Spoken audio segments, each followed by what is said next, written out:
Assalamualaikum warahmatullahi wabarakatuh. Balik lagi di Maga Talk, United to Get to Know. Kenalin, aku Disha Sarla sebagai host di sini. Dan hari ini aku ditemenin sama Ketua MPK SMA Negeri 2 Semarang. Boleh perkenalan diri dulu? Ya, selamat pagi, siang, sore, malam semuanya teman-teman yang ada di rumah yang sedang nonton. Perkenalkan, saya Dewa Kusmaradian, biasa dipanggil Didu. Nah, saya di sini sebagai Ketua MPK SMA Negeri 2 Semarang. Aku pengen tahu nih, kamu tuh tertarik masuk MPK kenapa sih? Untuk MPK sendiri itu sebenarnya tertariknya itu karena nggak tahu ya MPK itu apa. Karena kan bisa dibilang nggak semua sekolah itu nggak punya MPK. Jadi bingung nih kayak organisasi apa kok ada MPK. Biasanya kan di sekolah kan ada kayak OSIS, semuanya OSIS doang, terus pramuka, kok di sini ada MPK. Penasaran ya? Ya, penasaran gitu. Oke. Kamu di MPK SMA Negeri 2 itu nyaman apa gak sih? Tentu saja nyaman ya, apalagi sangat support semua buat teman-teman yang anggota-anggota dari MPK SMA Negeri 2 Semarang itu sangat enak lah, nyaman sekali. Tuh. Kalau proker paling dekat? Untuk proker dekatnya untuk saat ini MPK Semanda itu yang pertama ada M-Talk, di mana M-Talk itu adalah kayak talk show, membuat talk show antara gimana ya, bisa dibilang itu kayak topiknya itu seperti prestasi yang ada di Semanda, terus juga kegiatan-kegiatan yang ada di Semanda, seperti itu. Selain proker terdekat ini, apalagi sih proker yang paling diminati sama siswa-siswi di SMA Negeri 2? Untuk prokernya itu ada sarasehan. Untuk sebelum pandemi ya, bisa dibilang sebelum pandemi itu sarasehan itu biasanya dilaksanakan di Semanda itu ada 3 kali. Yang pertama itu ada sarasehan kurikulum, yang kedua ada sarana dan prasarana, dan yang ketiga itu ada sarasehan ekstrakurikuler seperti itu. Untuk sarasehan ya tujuannya adanya sarasehan itu buat menyampaikan aspirasi dari siswa Semanda kepada pihak sekolah gitu. Sarana cara kami kayak apa ya namanya, menyukseskan tupoksi kami, yaitu menjembatani aspirasi siswa Semanda dengan pihak sekolah itu dengan cara sarasehan seperti itu. Kalau untuk sarasehan sendiri, kenapa sih bisa siswa-siswi SMA Negeri 2 sangat menyukai sarasehan?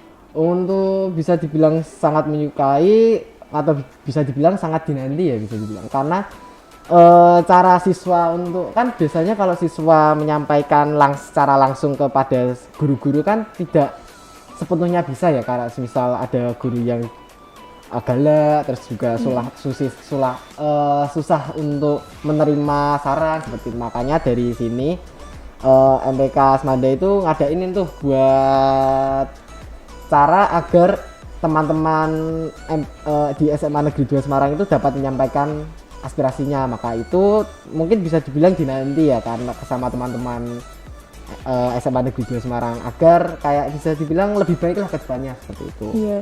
Untuk di masa pandemi kayak gini, sarasehan tuh dilaksanakan online ya?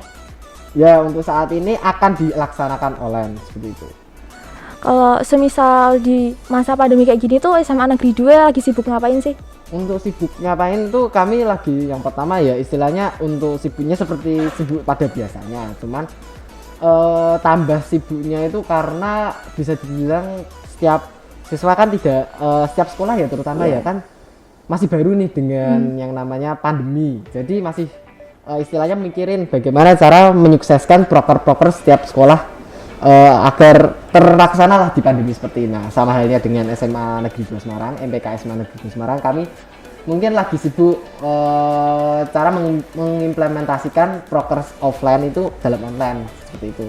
Contohnya kami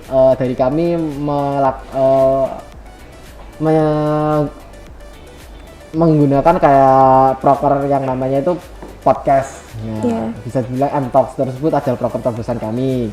Terus juga ini sarasehan kemungkinan akan dilaksanakannya itu satu sarasehan mungkin ya, karena yaitu sarasehan kurikulum saja, karena kan di pandemi kan juga tidak ada ekstrakurikuler dan juga sarana prasarana itu jarang sekali kayak merasakan siswa-siswa yang sekarang itu. Nah gitu, jadi untuk bisa dibilang sibuknya itu kayak gitu. Kalau kan lumayan sibuk ya ini SMA Negeri 2 ini ya. Kalau untuk rapat sendiri biasanya online atau offline atau sering keluar-keluar rapat di mana gitu? Untuk rapat kami lebih sering online ya. Iya. Karena bisa dibilang kayak banyak kegiatan yang lain, dan juga kayak kalau misalnya ketemu itu kan kayak kalau misalnya satu organisasi itu banyak ya jumlahnya, dan juga harus dibatasi, makanya itu kemungkinan sulit untuk diajaknya kumpul seperti itu. Namun kayak nggak seluruhnya online, kami juga melaksanakannya dengan offline. Istilahnya kan kalau misalnya online terus kan nggak deket, nggak kenal tuh siapa, kayak orang ini kayak gimana, orang itu kayak gimana, itu nggak bakal tahu ya. Makanya itu bakal diadakan kayak sebenarnya rapat eval itu diadakan offline. Terus juga ingin kumpul-kumpul doang, itu kan bisa dibilang kayak rapat tapi non formal ya. Nah itu bakal tetap dilaksanakannya offline seperti itu.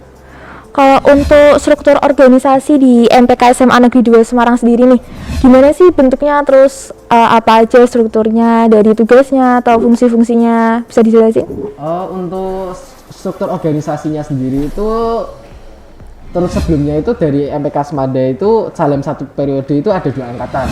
Jadi angkatan kelas 11 dan juga kelas 10 seperti itu. Untuk STO-nya kayak susun struktur organisasinya itu yang pertama jelas ada ketua. Yang kedua itu di wakil ketua itu ada 2. Jadi ada wakil eksternal dan juga wakil internal. Terus juga sekretaris bendahara itu juga ada 2. Jadi sekretaris 1, sekretaris 2, bendahara 1, bendahara 2 itu ada 2. Lanjut di MPK SMA Negeri 2 Semarang itu ada yang namanya dewan-dewan. Nah, dewan ini ada 3 dewan. Yang pertama dewan evaluasi, yang kedua ada dewan operasional, yang ketiga ada dewan konseling. Untuk dewan evaluasi sendiri itu tugasnya itu mengevaluasi kayak dalam internal MPK Semandaya sendiri. Jadi kayak bahan evaluasinya itu akan diproses di dewan evaluasi. Untuk dewan operasional itu kayak yang istilahnya perizinan ruangan, perizinan kayak tempat base camp di MPK Semandaya, ada yang namanya base camp juga, itu nanti mereka yang bertanggung jawab atas itu. Terus juga dewan konseling. Untuk dewan konseling sendiri itu hubungan antara MPK dan juga OSIS. Jadi nanti dijembatanin oleh dewan konseling tersebut. Seperti itu. Lanjut juga ada komisi-komisi. Di komisi MPK SMA Negeri 2 Semarang itu ada 4 komisi. Komisi A, komisi B, komisi C, komisi D. Untuk komisi A dan B itu berfungsi untuk mengawasi sekbid OSIS. Jadi yang A itu sekbid OSIS 1 sampai 5, yang B itu sekbid OSIS 6 sampai 10. Untuk komisi C sendiri itu adalah publikasi dan dokumentasi, seperti ya fungsinya untuk menyampaikan kegiatan-kegiatan MPK kepada masyarakat sekitar. Gitu. Untuk komisi D sendiri itu bertugas untuk mengevaluasi ADART. Dan total anggota yang ada di MPK SMA Negeri 2 Semarang itu ada 21 orang. Iya kan, jadi struktur di organisasi MPK SMA Negeri 2 Semarang itu ada dewan sama komisi ya? Yeah. Nah, dari masing-masing itu biasanya ada koordinatornya atau ketuanya? Untuk koordinator sendiri itu dikoordinatori oleh wakil ketua. Dimana untuk kayak wakil internal itu berfungsi untuk bertugas untuk mengawasi komisi-komisi, jalannya komisi. Untuk wakil eksternal itu bertanggung jawab untuk menjalankan untuk mengawasi dewan-dewan seperti itu. Gitu. Jadi udah langsung dibagi jadi 2. Iya, baik. Jadi udah terstruktur dengan baik ya MPK SMA Negeri 2 Semarang ya. Terus kalau semisal ada proker besar nih, hal apa sih yang harus diperhatikan? Untuk hal yang harus diperhatikan itu ada 2. Yang pertama itu adalah komunikasi, yang kedua adalah planning, seperti itu. Jadi untuk melaksanakan proker-proker besar kayak gitu harus memperhatikan 2 hal tersebut gitu. Kenapa harus 2 hal tersebut yang harus diperhatikan? kedua hal tersebut. Yang pertama itu komunikasi ya. Iya. Karena segala hal yang berhubungan dengan masyarakat, berhubungan dengan anggota ataupun Iya. kegiatan besar tersebut itu harus memperhatikan yang namanya itu komunikasi. Jika komunikasi antar anggota tidak lancar, maka proker tersebut bisa dibilang akan bisa dikategorikan yang berbahaya lah. Jadi dengan komunikasi yang benar dan juga bisa dibilang lancar, itu pasti dalam kegiatan-kegiatan apapun akan melaksanakannya dengan baik seperti itu. Terus juga yang kedua tadi adalah planning. Iya. Untuk perencanaan dan planning itu bertujuan agar tidak miss dalam mencapai target-targetnya. Kita sebelum melaksanakan proker istilahnya kegiatan yang besar itu kita harus planning apa saja yang dibutuhkan. Misalnya dari tempat kita butuh berapa kayak gimana, terus dananya butuh berapa, anggotanya kayak gimana, sisinya kayak apa. Ya itu semua harus di planning terlebih dahulu agar setiap kegiatan kedepannya yang akan dilaksanakan itu tidak terjadi tabrakan, kayak tidak terjadi crash seperti itu. Untuk proker paling besar dari MPK SMA Negeri 2 itu apa? Untuk proker paling besar sendiri itu Sarasehan tadi yang ada 3 tadi. Itu juga dibantu oleh anggota OSIS atau EPK sendiri? Untuk dalam MPK Semanda sendiri itu setiap kegiatannya itu pure dari MPK-nya sendiri.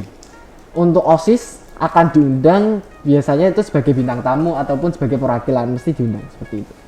Iya, kok selain Sarasehan nih, apalagi sih proker MPK dari SMA Negeri 2? Untuk proker MPK SMA Negeri 2 Semarang ini yang paling gede itu Sarasehan, yang lainnya itu kayak proker tidak, yang istilahnya kecil buat internal itu kayak rapat koordinasi antar OSIS itu juga, terus juga mading oh ya tadi mading juga termasuk proker MPK ya, karena madingnya itu karena di MPK di SMA Negeri 2 Semarang itu MPK itu disediakan satu mading itu buat MPK sendiri. Di sana nanti biasanya itu akan di tempel ataupun diinformasikan untuk berita yang up to date yang sekarang dan juga biasanya hasil-hasil dari Sarasehan tersebut. Untuk prokernya mungkin seperti itu, yang lainnya kayak reorganisasi dan LDK itu sama seperti MPK-SPK yang lain seperti itu. Kan sekarang ini kan Dido ini jadi ketua ya di SMA Negeri 2 nih. Hal paling berat apa sih waktu kamu menjabat jadi ketua? Untuk hal yang paling berat ya, itu yang pertama itu kaget karena nggak nyangka kalau misalnya tanggung jawabnya itu sebesar ini gitu loh. Nah itu yang mesti kaget lah gitu. Terus juga ternyata kita harus memahami setiap anggota yang ada, karena kan jika kita kayak menurut ego sendiri terus atau juga mementingkan kayak keyakinanku, pendapatku sendiri itu kan bisa dibilang nanti jadinya otoriter ya. Ketua yang otoriter. Nah itu masih bisa dibilang adaptasi lah gitu buat menyampaikannya kayak gitu. Kan juga setiap anggota itu kan memiliki kepribadian yang beda-beda. Nah, itu sih harus beradaptasi setiap anggota agar situasi dalam organisasi itu nyaman lah seperti itu. Kan untuk menciptakan suatu organisasi yang nyaman nih, apa sih hal yang perlu kamu berbuat gitu biar suatu organisasi itu bisa terasa nyaman? Untuk terasa yang nyaman itu yang pertama itu adalah profesionalitas. Itu pasti. Terus juga tanggung jawab dan juga kesadaran akan dia dalam organisasi seperti itu. Karena dalam kegiatannya sendiri itu dalam organisasi kan juga nggak mungkin kayak mementingkan ego sendiri, terus juga istilahnya sak penake dhewe. Gitu kan nggak bisa. Harus mementingkan kayak kita di sini tuh sebagai keluarga gitu loh. Kita bersama-sama kayak meraih tujuan yang sama dan juga bekerja sama dalam istilahnya 1 tahun ini, 1 periode ini. Nah maka dari itu kita tidak boleh mementingkan ego sendiri dan juga kita harus bertanggung jawab atas apapun yang terjadi. Kita tidak boleh istilahnya itu mengesampingkan tugas-tugas kita, yaitu profesionalitas seperti itu. Iya. Kan tadi kan dibilang kekeluargaan ya. Berarti hal paling istimewa dari MPK SMA Negeri 2 itu termasuk kekeluargaan atau ada yang lain? Ya, termasuk keluargaan. Karena di MPK SMA Negeri 2 itu tidak ada yang namanya senioritas. Itu benar-benar tidak ada. Jadi kan kelas dalam satu periode itu dalam satu periode angkatan itu ada kelas 11, ada kelas 10. Iya. Nah, maka dari itu kita tidak ada yang namanya senioritas. Jadi semuanya itu ngumpul jadi satu, bersatu padu, sehingga menciptakan kayak situasi yang nyaman, kayak istilahnya aku sama kakak kelas itu tidak ada rasa canggung atau gimana seperti itu. Jadi kayak istilahnya rasa teman lah. Cuman di samping itu kami juga mengajarkan kepada adik-adik saya terutama itu buat tetap bersikap sopan. Tidak ada senioritas bukan berarti harus sak penake dhewe gitu loh. Iya. Sesukanya sendiri itu nggak boleh, karena dalam kita juga orang yang istilahnya harus memiliki sopan santun kan, memiliki jiwa yang berkarakter gitu. Nah, kita tidak boleh melupakan itu. Toh juga kan dari kelas 11 kan itu kan lebih tua ya. Jadi kita harus kayak menghargai lebih gitu. Gitu sih. Baik, ini aku punya pertanyaan terakhir nih ya. Kalau menurut kamu sendiri nih, kesuksesan di dalam berorganisasi itu apa? Kesuksesan dalam berorganisasi ya? Untuk dari saya sendiri sih dimana situasi dalam keorganisasian tersebut itu